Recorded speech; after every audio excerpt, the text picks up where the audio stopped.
तो कैंडिडेट ये है हमारा 6th क्वेश्चन। तो जैसे हमने पीआरटी में किया था तो उसमें हमें जो 10 क्वेश्चन थे उसमें आपने ध्यान से देखा तो 2 क्वेश्चन थे वो 10th क्लास के थे ट्रिग्नोमेट्री के, और बचे हुए क्वेश्चन जो थे वो सरफेस एरिया एंड वॉल्यूम से, पैरामीटर से आए हुए थे। तो मेरा यही सीधा सा फोकस है, अगर आप भी टेट की तैयारी कर रहे हैं तो आपको ये 2 चैप्टर तो आने चाहिए। इस बार जो 4 और 5 को जो एग्जाम है हमारा, उसमें भी मेरे को ऐसा लग रहा है कि इनसे रिलेटेड क्वेश्चन आएंगे। हमने पीआरटी क्वेश्चन करे थे, उसमें 2 क्वेश्चन आए थे। किसके आए थे याद हो तो आपको? ट्रिग्नोमेट्रिक एंगल ऑफ एलिवेशन का आया था क्वेश्चन, याद है?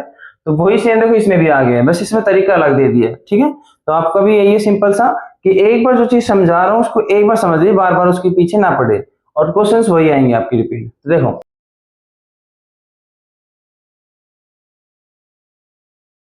इफ, ये क्वेश्चन सेम वही 10th क्लास का क्वेश्चन है, ठीक है। इफ मींस क्या होता है बेटा? बोलो बोलो। यदि, वेरी गुड। इफ मींस यदि the height of A tower, means एक टावर है, ये टावर आपको मानते हैं यहां से यहां तक ये क्या है? टावर। इसकी हाइट दे रखी है आपको, कितनी है? इज मींस क्या होता है बेटा? बोलो बोलो। Is means is equal to, तो height of tower, height of tower is means is equal to कितनी है? 2√3 मीटर। देखो ये बड़ी यूनिट देख लीजिए, सबकी सेम मीटर। आगे अगर जाते हैं तो 2 मीटर, तो मीटर सेम है, तो बस अब आपको कुछ नहीं करना, मीटर को बेशक भूल जाइए। तो हाइट ऑफ टावर इज 2√3। आगे देखते हैं एंड और क्या है? ये देखो ये है 2√3, ये आपका टावर था, ये हाइट है, ठीक है। And the length of its किसके लिए आए बताओ? इट्स किसके लिए? टावर के लिए। तो the length of its shadow means परछाई, मीन्स मैं हूं तो मेरी परछाई, तो यहाँ पे टावर इसकी परछाई कहाँ होगी बेटा? ग्राउंड पे तो होगी, यस या नो? तो ये ग्राउंड है आपका, इस पे परछाई इसकी परछाई बनी हुई है, ये शैडो है, ये शैडो। याद हो तो हमने एक क्वेश्चन करा था पीआरटी में, उसमें यहाँ पे मैंने ऑब्जेक्ट लिखा था, वो शैडो थी। तो ये आपका ऑब्जेक्ट है जो यहाँ पे क्या है? टावर, और ये है आपकी शैडो। तो शैडो कितनी है? Is means is equal to, तो ये लेंथ जो है शैडो की वो कितनी है? 2 मीटर, मींस यहाँ तक शैडो है, ठीक है। अब क्वेश्चन पूछे देन फाइंड मींस खोजो, क्या खोजना है? एंगल ऑफ एलिवेशन ऑफ सन का एंगल ऑफ एलिवेशन क्या होता है बताओ? नीचे से ऊपर देखना, तो नीचे से ऊपर देखना, तो ये है, मान लेते हैं ये है आपका सन। तो ये आपसे पूछे, ये एंगल आपसे पूछा है, ये निकालो। मैं इस एंगल को एक्स मान लेता हूँ या थीटा मान लेता हूँ, थीटा यूज करते हैं हम एंगल मैक्सिमम, तो ये थीटा एंगल है। तो आपसे ये एंगल पूछे, वैसे अगर इसको प्रॉपर बनाए तो बेटे ये ऐसे बनेगा, देखो ये दोनों ट्रायंगल, ये देखो ध्यान से देख पा रही, ये सन है, ये कोई मान लेते कोई पॉइंट है, ये मैंने लिख दिया ए बी सी, और ये डी, और इस सन का पॉइंट मान लिया ई।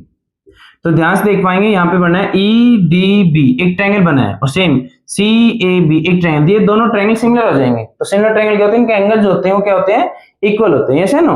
तो वो प्रॉपर्टी, बट हमें वो नहीं करनी। तो सिंपल समझो, ये थीटा वही एंगल ऑफ एलिवेशन क्या बनेगा? वही क्या बनेगा इसका? एंगल ऑफ एलिवेशन किसका? सन का। आपको वो प्रॉपर्टीज पे ध्यान नहीं देना है, सिर्फ देखो पेपर में लेवल जो है वो हाई लेवल की नहीं सोचेगा, सिर्फ बेसिक पूछेगा। ये बेसिक है क्वेश्चन, कोई बड़ा नहीं है, बेसिक है कि भाई ये एंगल निकालना है। अब ये एंगल कैसे निकालेंगे? याद हो तो आपको ट्रिग्नोमेट्री हमने यहाँ पे रूल्स लिखे थे, अगर वो नहीं पता है तो लिंक मैं डिस्क्रिप्शन में डाल दूंगा उस वीडियो का, वो यहाँ पे लिखे थे मैंने अपने नोट्स। तो याद करो कि हमारा यहाँ पे दिखवाया था मैंने साइन थीटा क्या होता है पहले तो साइन थीटा क्या होता है? परपेंडिकुलर। साइन मीन सुपर है, सुपर मतलब इसके पास पावर ज्यादा है, तो पावर इसको क्या दे दी हमने? परपेंडिकुलर इसके पास, तो परपेंडिकुलर कोण में हाइपोटेन्यूज। फिर आता है कोस थीटा। कोस थीटा देखिए इससे छोटा होता है, कोस को हम बेस दे देंगे, बेस मतलब धरती पे टच जुड़ा हुआ है, और ये क्या है? ऊपर है, तो इसको पावर दे दी, ठीक है। तो कोस, तो बेस अपॉन में हाइपोटेन्यूज, नीचे हमेशा हाइपोटेन्यूज हुआ, ठीक है। फिर आता है टेन थीटा। टेन थीटा क्या होता है? इन दोनों का डिवीजन होता है, इन दोनों का डिवीजन, साइन अपॉन में कोस। तो ये भी याद रख सकते हो आप। ये याद नहीं है तो आपको इसका इनके रिस्पेक्ट हो सकता है। परपेंडिकुलर अपॉन में क्या होता है बेटा? बेस। तो टेन थीटा क्या होता है? परपेंडिकुलर अपॉन में बेस। अब यहाँ पे जो चीज आपको गिवन है उसके रिस्पेक्ट में बनाए। देखो ये राइट एंगल है, ये एंगल आपको निकालना है, इसके सामने जो एंगल होगा, जो साइड होगी, इस एंगल के सामने जो साइड होगी उसको हम क्या बोलेंगे? बोलो, एंगल के सामने जो साइड होती है उसको बोलते हैं परपेंडिकुलर। Very good. तो ये परपेंडिकुलर है। नीचे इस एंगल के रिस्पेक्ट में देखो ये क्या है आपका? राइट एंगल के सामने क्या है? ये हाइपोटेन्यूज है। तो हाइपोटेन्यूज हमें गिवन नहीं, भूल जाओ। नीचे क्या गिवन है? बेस। तो परपेंडिकुलर अपॉन में बेस क्या होता है? देखिए परपेंडिकुलर अपॉन बेस में क्या होता है? tan theta. समझ में आया? वो क्वेश्चन भी tan थीटा के अकॉर्डिंग सोल्व होता है, ये भी tan थीटा। तो परपेंडिकुलर वैल्यू कितनी बेटे यहाँ पे? 2√3। Very good. अपॉन में बेस की कितनी है? 2 is equal to tan theta. 2 से 2 क्या हो गया बेटा, कैंसिल आउट, यस है ना। देखो इनके बीच में क्या साइन है, मल्टीप्लाई, तो 2 से 2 क्या हो गया, कैंसिल आउट। तो क्या बच गया यहाँ पे √3 is equal to tan theta. अब मैंने उस क्वेश्चन में एक टेबल भी लिखवाई थी, आपको याद होता कि आपको ये साइन, कोस और tan की टेबल भी आनी चाहिए, 0, 30, 45, 60 या 90 डिग्री। तो वहां पे अगर आप ध्यान से देखेंगे तो यहाँ पे लिखा था tan थीटा, तो tan थीटा नीचे लिखा था और यहाँ पे उसकी वैल्यू लिखी थी। ये tan थीटा √3 कहाँ पे होते हैं, तो कहाँ पे होते हैं बेटा ये, तो थीटा की वैल्यू कितनी आ गई, 60 degree. This is your answer. अगर वो आपको नहीं याद है तो मैं वो लिंक डिस्क्रिप्शन में डाल रहा हूँ, तो वो देख लेना।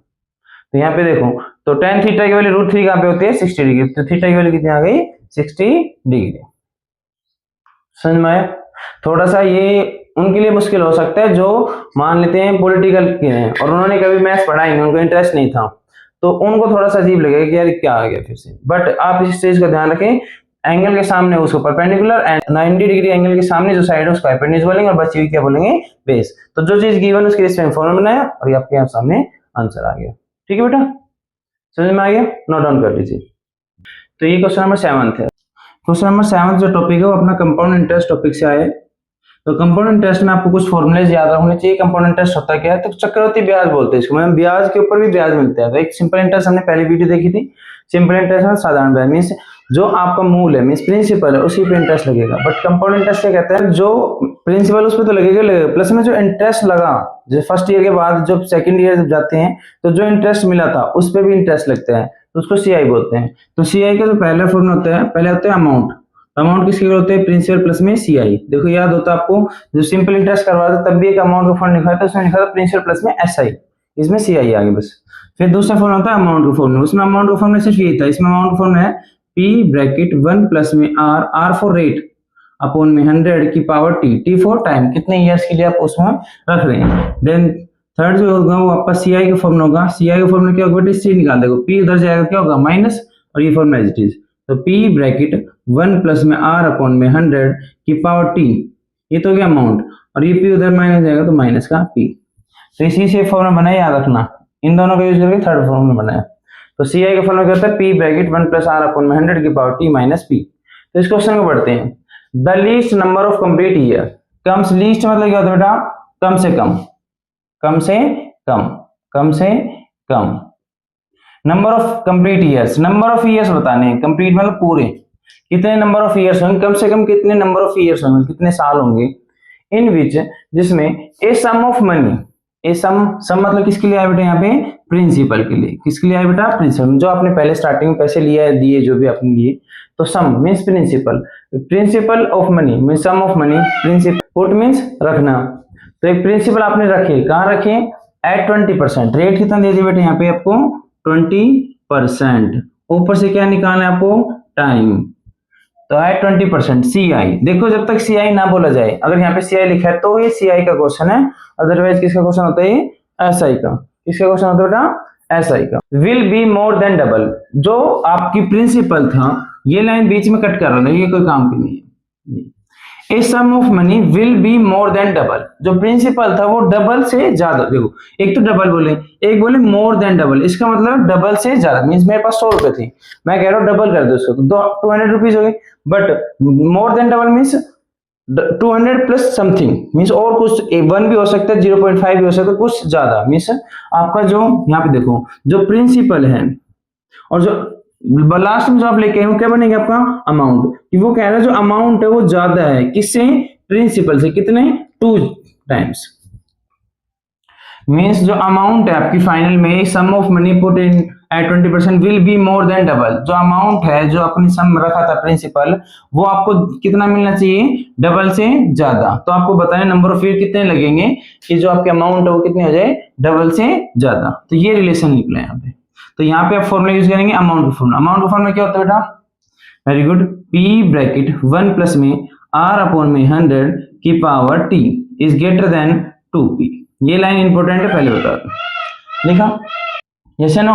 अब ये बेटा देखो इक्वल साइन नहीं है, इनइक्वालिटी साइन है। इनइक्वालिटी में क्या होता है, जब हम माइनस से डिवाइड करते हैं, माइनस से मल्टीप्लाई करते हैं, तो ये जो साइन है चेंज होता है, अदरवाइज ये सेम रहता है और चीजों में। तो P से P क्या हो जाएगा, कैंसिल आउट, ठीक है। तो यहाँ पे क्या बचा, 1 प्लस में R बाई 100 की power T is greater than 2, right. क्या r की वैल्यू गिवन है? गिवन है, रख दीजिए। तो 1 प्लस में 20/100 की power t is greater than 2। 0 से 0 कैंसिल आउट, 2 1 जा 2, 2 5 जा 10। सोल्व करेंगे तो एलसीएम कितना आएगा बेटा 5, 5 को ऊपर मल्टीप्लाई 5 + 1 6। तो यहाँ पे लिख रहा हूँ बेटा, तो 6/5 की power t is greater than 2, yes है ना। फिर इसको सोल्व करेंगे तो क्या आएगा 1.2 डेसिमल में, 1.2 की power t is greater than 2। अब हमें t की वैल्यू निकालनी है। तो देखो ये आप ट्रायल मेथड आ गया, मींस यहाँ पे आप वैल्यू पुट करके देखेंगे और आपका आंसर आपको निकल जाएगा। अब आप ऑप्शन का भी यूज कर सकते हैं, और ऑप्शन में हमारे पास यहाँ पे गिवन 2 3 4 5, तो मैं 1 तो रखूंगा नहीं, ठीक है। और मैं सारी वैल्यू पुट कर, फिर मैं करके दिखाता हूँ। अगर मैं टाइम की वैल्यू पहले 1 ईयर लेता हूँ तो इसकी वैल्यू क्या आएगी 1.2 की पावर 1 इज ग्रेटर देन 2। तो 1.2 इज ग्रेटर देन 2, क्या ये सेटिस्फाई हो गया?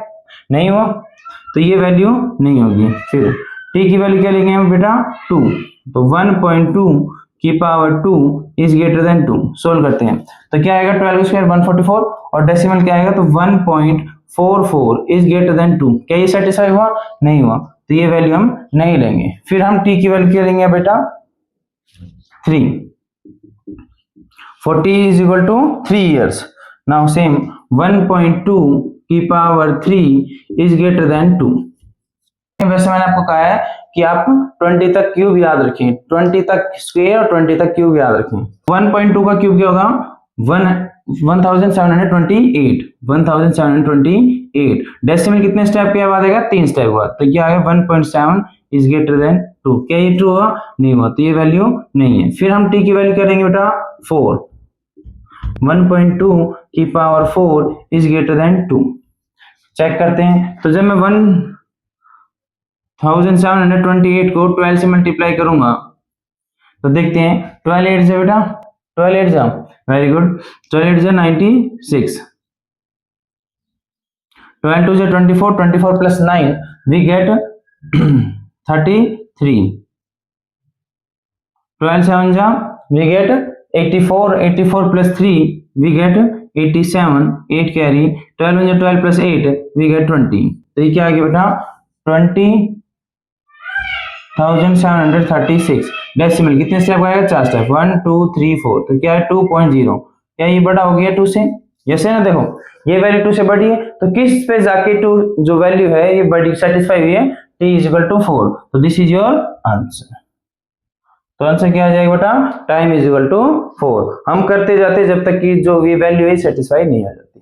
तो डियर स्टूडेंट्स ये आपका 8th क्वेश्चन है, देखो ध्यान से, ये क्वेश्चन 8th क्लास का है, ज्यादा बड़ा भी नहीं। 8th क्वेश्चन 8th क्लास का है, स्क्वायर रूट निकालना है। पहले इसको थोड़ा सा सोल्व करने के बाद हम स्क्वायर रूट निकालेंगे। इस क्वेश्चन में पूछा है इसका स्क्वायर रूट निकालो, मींस पावर 1/2 करो। तो पहले हम इसको सोल्व करते हैं। इसमें सिर्फ एक आइडेंटिटी यूज होगी आपकी, वो है नोट्स में लिख रहा हूं मैं। आइडेंटिटी कौन सी बेटा a square minus b square. a square minus b square क्या होता है बेटा, बोलो जल्दी, a माइनस b, और दूसरा क्या होता है a प्लस b, यस है नो। तो ऊपर अगर ध्यान से पावर 4 है, पावर 4 हमें k 2 क्योंकि आइडेंटिटी में तो 2 होते हैं, तो इसको मैं क्या लिख सकता हूं जल्दी बोलो। पहले मिक्स फॉर्म को इम्प्रॉपर में करो, क्या करो पहले मिक्स फॉर्म को इम्प्रॉपर में, मिक्स फॉर्म को इम्प्रॉपर में। अगर वो वीडियो नहीं देखी फ्रैक्शन की तो वो देख के लिए लिंक डिस्क्रिप्शन डाला हुआ है। इम्प्रॉपर मिक्स को कन्वर्ट करना है इम्प्रॉपर में, तो नीचे वाला जो है वो मल्टीप्लाई होगा बीच के साथ और ऊपर के साथ क्या हो जाएगा ऐड। तो 4 1 4, 4 प्लस 3 7, तो 7/4 की पावर 4 माइनस सेम 3 2 6, 6 प्लस 1 7, 7/3 की पावर 4। अब इसके डिनोमिनेटर में क्या है 4 1 4 प्लस 3 7, तो 7/4 की पावर 2 माइनस सेम 3 2 6 प्लस 1 7, 7/3 की पावर 2। तो इसका हम आइडेंटिटी यूज करते हैं। 4 को मैं क्या लिख सकते हैं बोलो 7/4 का होल स्क्वायर और उसका स्क्वायर, ये से ना लिख सकता हूं नहीं, तो पावर आपस में क्या हो जाती है मल्टीप्लाई, 2 2 4, देखो वो वापस बन गया। सेम दूसरा क्या लिख सकता हूं 7/3 की पावर 2 और उसकी पावर कितनी बेटा 2। सेम नीचे आप एज इट इज लिख दीजिए 7/4 का स्क्वायर माइनस 7/3 का स्क्वायर। तो ये इस बॉक्स के अंदर देखो, ये जो बॉक्स है इसके अंदर मैं इसको a मान रहा हूं और इस बॉक्स के अंदर इसको क्या मान रहा हूं b। तो ये a है, a का स्क्वायर माइनस b का स्क्वायर क्या होता है a minus b, a plus b। तो a आपको क्या है 7/4 का स्क्वायर है। देखो तो ये क्या हो जाएगा बोलो 7/4 का स्क्वायर माइनस 7/3 का स्क्वायर। एक पार्ट तो ये बनेगा और दूसरा पार्ट क्या बनेगा जल्दी बोलो 7/4 का स्क्वायर प्लस में 7/3 का square, a minus B, A plus B, और नीचे क्या है बेटा आपका 7/4 का स्क्वायर माइनस 7/3 का स्क्वायर। अगर आप ध्यान से देखेंगे तो सेम है नीचे ऊपर, अगर मैं इसकी ब्रैकेट लगा दूं सेम है नहीं, तो पूरा ब्रैकेट से ब्रैकेट क्या हो जाएगा, कैंसिल आउट। तो ऊपर न्यूमरेटर में क्या बचा बोलो, 7/4 का स्क्वायर प्लस में 7/3 का होल स्क्वायर, ये आपका बचा। तो इसको सोल्व कर लेते हैं। 7 का स्क्वायर 49, 4 का स्क्वायर 16, न्यूमरेटर डिनोमिनेटर का अलग दे दो। ये याद है नहीं है, अगर फ्रैक्शन में स्क्वायर करना है आपको तो न्यूमरेटर का स्क्वायर अलग होगा, डिनोमिनेटर का स्क्वायर अलग होगा, ये आप यूज कर रहे हैं इसमें। तो 7 का स्क्वायर 49, 3 का स्क्वायर 9, एलसीएम लेंगे तो एलसीएम कितना आएगा बेटा बोलो, इन दोनों का एलसीएम कितना आएगा 144, या फिर एलसीएम आप निकाल सकते हैं ऐसे, ठीक है। तो कितना आ जाएगा 144, 16 किससे करो 144 आए तो 9 से, या फिर आपस में मल्टीप्लाई कर लो, नहीं आता है इनको आपस में मल्टीप्लाई करो वही सेम है 144 ही आएगा। तो किससे करेंगे 9 से, तो ऊपर भी किससे करेंगे 9 से। 40 देखो 49 दोनों में कॉमन है तो उसको घर से बाहर निकाल लो, तो यहाँ पे क्या आएगा 9, तो 9 प्लस में 16 ये से नो, और 49 मल्टीप्लाई 25 अपॉन में 144, ये आपका आ गया। इसको सोल्व करने के बाद हमें क्वेश्चन निकालना है स्क्वायर रूट, क्या निकालना है इसका स्क्वायर रूट। तो 49 मल्टीप्लाई 25 अपॉन में 144 स्क्वायर रूट निकालते हैं। तो स्क्वायर रूट में सबका स्क्वायर अलग अलग निकाले स्क्वायर रूट। ये किसका स्क्वायर है 7 को 7 बार, ये किसका स्क्वायर है 5 तो 5 बार, और ये किसका स्क्वायर है 12 का तो 12 बार। तो ये आपका क्या हो गया आंसर। इसको मल्टीप्लाई करते हैं 7 5 35 अपॉन में 12। क्वेश्चन मिक्स फॉर्म दे रहा है कि मिक्स फॉर्म करेंगे, तो मिक्स फॉर्म क्या होगी 12 1 12, 12 2 24, 12 3 36, 36 तो होगा नहीं, तो 12 2 24, बचा कितना 11 रिमाइंडर, और जो नीचे हो हमें से क्या हो जाएगा नीचे, ये आपका क्या हो जाएगा आंसर। थोड़ा सा यहाँ पे कंफ्यूजन आएगा होगा, देखो दोनों में जो आपका नोमेट्रो सेम है, तो मैंने घर से बाहर निकाल दिया, तो यहाँ पे क्या बचा 1 है, यहाँ पे क्या बचा 1। अब एलसीएम लिया मैंने, तो ये 9 आ जाएगा, यहाँ पे 16, 9 प्लस 16, ठीक है। ये बेसिक है 7th क्लास का टॉपिक है, ऐसे एडिशन सब्ट्रैक्शन अगर आपको नहीं आता है तो बेसिक वीडियो जरूर देखें, लिंक डिस्क्रिप्शन में फ्रैक्शन का, उसमें आप जाके देख सकते हैं इस चीज को, ठीक है।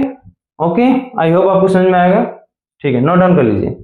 यस स्टूडेंट्स, तो ये आपका क्वेश्चन नंबर 9 है, एस्टेट की टीजीटी सेकंड लेवल कम कर रहे हैं। तो क्वेश्चन नंबर 9 जो है ना, ये टॉपिक है 8th क्लास का, वर्क एंड टाइम का। कौन सा टॉपिक था वर्क एंड टाइम। वैसे डायरेक्ट एंड इनडायरेक्ट वेरिएशन जो टॉपिक है हमारा उसमें भी आ जाता है कई बार, बट अलग टॉपिक भी होता है वर्क एंड टाइम। देखो इस टॉपिक में ना बहुत क्वेश्चंस हैं, एसएससी के बहुत क्वेश्चंस आते हैं, बट मेरा ये मानना है कि बेसिक अगर आपको आता होगा ना हर क्वेश्चन आप कर पाएंगे। ये बस फॉर्मेलिटी आप इस पर, इधर जो मैं नोट्स लिख रहा हूँ सिर्फ उस पर ध्यान दीजिए। तो जो ये क्वेश्चन है ये है वर्क एंड डन का, नोट्स जो लिख रहा हूँ उसको जरूर नोट डाउन करें। नोट्स पहली चीज जो आपका फोन होता है एफिशिएंसी। एफिशिएंसी मतलब क्या होता है ताकत, कि किसी के अंदर कितनी ताकत है किसी काम करने की, कि भाई मेरे अंदर कितनी ताकत है, मैं उस काम को कितनी देर में कर सकता हूँ। तो एफिशिएंसी जो होती है वो क्या होती है वर्क अपॉन में टाइम। क्या होती है वो वर्क अपॉन में टाइम, या फिर यू कैन से वर्क किसके इक्वल होता है एफिशिएंसी मल्टीप्लाई टाइम, दोनों एक ही बात है। सेकंड, अब इसमें क्वेश्चन में जो है x can do a work in 6 day, x जो है मैं साथ साथ में बनाऊंगा साथ साथ में समझा रहा हूँ।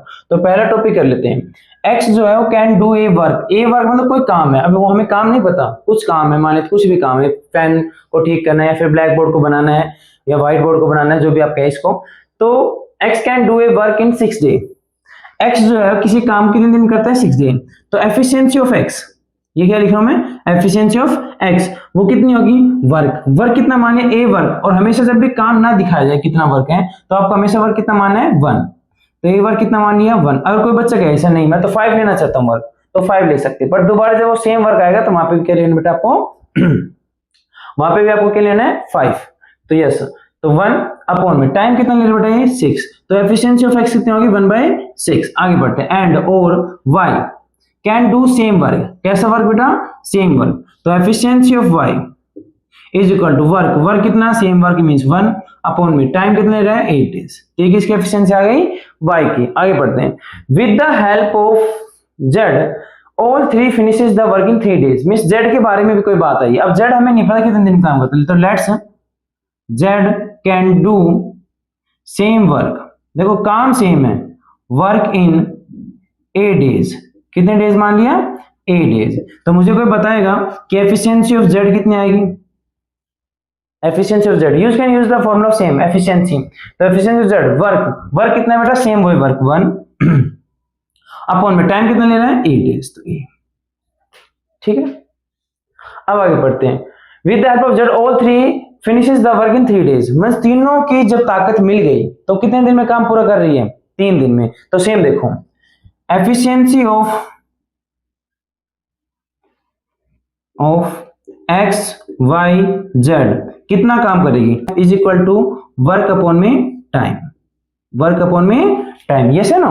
तो एफिशिएंसी ऑफ एक्स प्लस में एफिशिएंसी ऑफ वाई प्लस में एफिशिएंसी ऑफ जेड, तीनों मिलके कितना काम कर रही है, all three finishes the work, वो सेम वर्क की बात कर रहा है, वो वर्क जो था, तो 1 वर्क अपॉन में टाइम कितना ले रही है 3 डेज। तो efficiency of X plus efficiency of Y plus efficiency of Z is equal to 1/3, value put कर दीजिए बेटा। तो एफिशिएंसी ऑफ एक्स कितना होगा बेटा 1/6 प्लस एफिशिएंसी ऑफ वाई कितना होगा 1/8 प्लस एफिशिएंसी ऑफ जेड कितना 1/8 इज इक्वल टू 1/3। समझ में आया? हमें किसकी वैल्यू चाहिए इसमें, ए की। तो पहले इसको सोल्व कर लीजिए, एलसीएम, एलसीएम कितना है बेटा इनका, बोलो एलसीएम कितना है इनका 24। 6 को किससे मल्टीप्लाई करो 24 है, बताइए। वेरी गुड, 6 को किससे मल्टीप्लाई 24 करें 4 से, तो ऊपर भी किससे करूंगा 4 से, 1 मल्टीप्लाई 4 4 प्लस में 8 को किससे मल्टीप्लाई करो 24 है 3 से, तो ऊपर भी किससे करूंगा 3 से, 1 मल्टीप्लाई 3 3 प्लस में 1/a as it is equal to 1/3, add किया 7/24 प्लस में 1/a इज इक्वल टू 1/3। हमें किसकी वैल्यू चाहिए, a की, तो इसको उधर भेजे, जब ये उधर जाएगा क्या साइन इसका बेटा, आगे क्या साइन हमेशा आगे देखना, क्या साइन इसका आगे प्लस, तो उधर क्या जाएगा माइनस, तो 1/a इधर बच गया 1/3 माइनस 7/24। अगेन इनका एलसीएम लेंगे, तो एलसीएम कितना है बेटा इनका, बोलो 24। 3 को किससे मल्टीप्लाई करो 24 है 8 से, तो ऊपर भी किससे करूंगा 8 से, बीच में साइन माइनस 24 किससे करूं 24 है 1 से, तो ऊपर भी किससे करूंगा 1 से, 7 1 जा 7, वी गेट 1/24। क्रॉस मल्टीप्लाई करेंगे तो a की वैल्यू कितनी आ गई 24। किस में बात कर रहे थे सारे डेज में, क्योंकि हमने 8 डेज है ना, तो a की वैल्यू मींस कितने डेज हो गए 24 डेज। तो इस मींस जेड उसी काम को कितने दिन में करता है बेटा 24 डेज में। ये कहानी यहाँ तक खत्म हुई। काफी बार क्वेश्चन से पूछा जाता है कि तीनों मिलके उस काम को कितने दिन में करते हैं, या फिर ये पूछा जाएगा जेड अकेला उस काम को कितने दिन में करेगा, कितने दिन में करेगा 24। बट ये क्वेश्चन इतना नहीं है, इस क्वेश्चन में थोड़ा सा और पार्ट दिया है, वो क्या दे दिया, पैसों की बातें आ गई। अब जब पैसों की बातें आए तो सेकंड पॉइंट ध्यान से रखो, जब भी पैसों की बात आए तो एफिशिएंसी जो होती है वो डायरेक्ट प्रोपोर्शन होती है रुपीज की। इसका मतलब देखो, मेरे अंदर ताकत ज्यादा है तो मैं ज्यादा काम करूंगा, और ज्यादा काम करूंगा तो मुझे पैसे ज्यादा मिलेंगे, यस है ना, यस है ना। अगर मैं कोई काम स्लो स्लो कर रहा हूं तो ऑब्वियसली मुझे उसके काम के जो पैसे हैं वो भी मुझे कम मिलेंगे। तो एफिशिएंसी जो है वो डायरेक्टली, ये रिलेशन किस में आता है, वेरिएशन में, तो डायरेक्ट रिलेशन है किसके साथ, मनी के साथ। तो जिसकी एफिशिएंसी ज्यादा उसके पैसे ज्यादा। तो क्वेश्चन में पैसे की बात हुई है कि इफ मींस यदि दे टुगेदर गॉट 2000, सबको तीनों को मिलकर पैसे कितने मिल रहे हैं 2000, तो आपको ये बताना है जेड को कितने मिलेंगे। क्वेश्चन में जेड की भी आ सकते हैं, वाई की भी आ सकते हैं, और एक्स की भी आ सकते, किसी की भी पूछ सकता था तीनों में से। तो जेड की पूछिए। तो अब देखो यहां से आपको क्या पता लगा, एफिशिएंसी जो डायरेक्ट है किसके है, रुपीज के। तो हम क्या लिखेंगे, एफिशिएंसी ऑफ एक्स का जो रेशियो है, एफिशिएंसी ऑफ वाई का रेशियो है, एफिशिएंसी ऑफ जेड वही क्या होगा उनके पैसों का रेशियो। डायरेक्ट रिलेशन है, efficiency direct relation with money. तो एफिशिएंसी का जो रेशियो वो सेम। तो एफिशिएंसी ऑफ एक्स कितनी है बेटा 1/6, एफिशिएंसी ऑफ वाई कितनी है 1/8, और एफिशिएंसी ऑफ जेड कितनी है 1/24 जो है। यही रिलेशन किसका होगा बेटा, बोलो यही रिलेशन किसका होगा, अमाउंट या फिर money of X ratio with money of Y ratio with money of Z. ये रिलेशन होगा money of X, money X के द्वारा रिसीव्ड, मनी वाई के द्वारा रिसीव्ड, मनी जेड के द्वारा रिसीव्ड, ये रेशियो आ गया सेम। ठीक है, तो इसमें एम तो मैंने आपको बताया हुआ है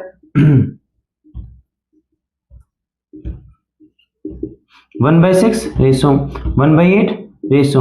जब भी आपके क्वेश्चन में जो रेशो है वो फ्रैक्शन में आ जाए तो आपका सिर्फ पहला काम होता है उस रेशो में जो डिनोमिनेटर है उसको रिमूव करना, और जो रेशो आएगा वो आपका आंसर हो जाएगा। तो देखो मुझे डिनोमिनेटर रिमूव कर रहे हैं, तो डिनोमिनेटर रिमूव करने का सिर्फ एक ही मेथड है, तीनों का एलसीएम देख लीजिए क्या है, और उससे क्या करते हैं तीनों को मल्टीप्लाई। तो मैंने मल्टीप्लाई किया तो किससे क्या एलसीएम आया तीनों का बेटा, बोलो बोलो क्या आया 24। तो 24 को इससे मल्टीप्लाई किया, 24 को इससे किया, 24 को इससे किया, तो 24 पे क्या आया 4, अगले क्या है बेटा 3, और अगले क्या आया 1। और मैंने आपको हमेशा बताया जब भी रेशो गिवन हो तो उनके बीच में क्या लिया है कि वेरिएबल। तो यहाँ पे तो मनी ऑफ एक्स वो कितनी हो जाएगी बेटा, वेरिएबल लिया इसके साथ, मैंने मान लिया वेरिएबल मान लेते हैं m ले लेते हैं। तो 4m वैल्यू किसकी आ गई, money of x। Money of y कितनी आ गई बेटा बोलो 3m। और मनी ऑफ z कितनी आ गई 1 मल्टीप्लाई m। 1 मल्टीप्लाई m कितना होगा m। तो ये तीनों की मनी है और तीनों के पैसे यहाँ पे गिवन है। तो टुगेदर गॉट ₹2000, तीनों के पैसे यहाँ पे लिखे हुए हैं। तो 4m plus 3m plus m कितने रुपए ले रहे बेटा 2000। सोल्व किया we get 8m is equal to 2000। तो m की वैल्यू कितनी आ गई बेटा बोलो बोलो, very good 2000 divide by 8। Solve किया 8 1 8 8 2 16, रिमाइंडर 4 के साथ 0, देन 5 देन 0। तो ये m की वैल्यू कितना है 250। तो money received by x 4 multiply 250, money received by y 3 multiply 250 and money received by z 250। तो आपसे किसी की पूछा जा सकता है बट क्वेश्चन में पूछा था z की, तो z की मनी कितनी रिसीव्ड हुई है 250। देन मनी ऑफ अगर y पूछता तो कितना होता 750 एंड मनी ऑफ x पूछता तो कितना होता बेटा 1000। ये आपका आंसर हो गया। आई होप आपको ये समझ में आएगा। टॉपिक देखो, एक होता है बेस तभी सुधरेगा जब आप मेरी सारी वीडियोस को देखेंगे, और ये है इसका सॉल्यूशन। अब आपको जैसे समझ में आए वो आप कर सकते हैं। ओके, नोट डाउन कर लीजिए। यस, ये आपका एस्टेट का टीजीटी लेवल सेकंड का लास्ट क्वेश्चन है। तो इस क्वेश्चन में देखो ये है प्रॉफिट लॉस से, तो आपको कुछ फॉर्मूले याद होने चाहिए, वो फॉर्मूला लिखवा देता हूँ। पहले हम डायरेक्ट सीपी का फॉर्मूला याद करते हैं। किसका फॉर्मूला बेटा सीपी का, किसका फॉर्मूला सीपी का। तो सीपी फिर एसपी का फॉर्मूला देखेंगे डायरेक्ट प्रॉफिट लॉस में, और फिर हमारा प्रॉफिट लॉस का फॉर्मूला याद होना चाहिए आपको, ऐसे profit percentage and loss percentage.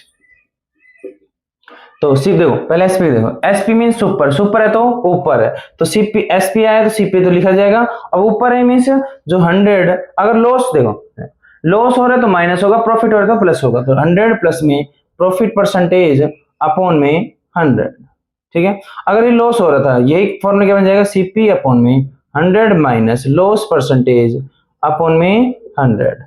ये एसपी का होगा। अब सीपी क्या होगा, सीपी है तो नीचे जाएगा, तो एसपी इंटू में 100 अपॉन में, अगर प्रॉफिट हो रहा है तो 100 प्लस में प्रॉफिट परसेंटेज, और लॉस हो रहा है तो एसपी ब्रैकेट में 100 अपॉन में 100 माइनस लॉस परसेंटेज। ये तो हो गया सीपी का एसपी का फॉर्मूला।